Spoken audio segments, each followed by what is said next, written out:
ഈ ദിനം സുന്ദരം സുപ്രസാദ ദിനം സ്നേഹിത, ഇന്നു നിന്റെ രക്ഷയിൻ കൃപാദിനം.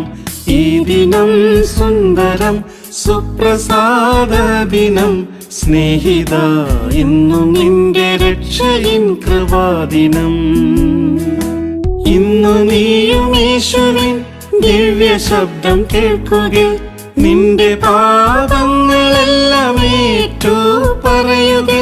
പാപമാവൻ നീക്കിടും, രോഗസൗഖ്യമേകിടും, നീ ഭാഗ്യവാനായി മാറിടും. പാപമാവൻ നീക്കിടും, രോഗസൗഖ്യമേകിടും, നീ ഭാഗ്യവാനായി മാറിടും. ഈ ദിനം സുന്ദരം സുപ്രസാദ ദിനം സ്നേഹിത, ഇന്നു നിന്റെ രക്ഷയിൻ കൃപ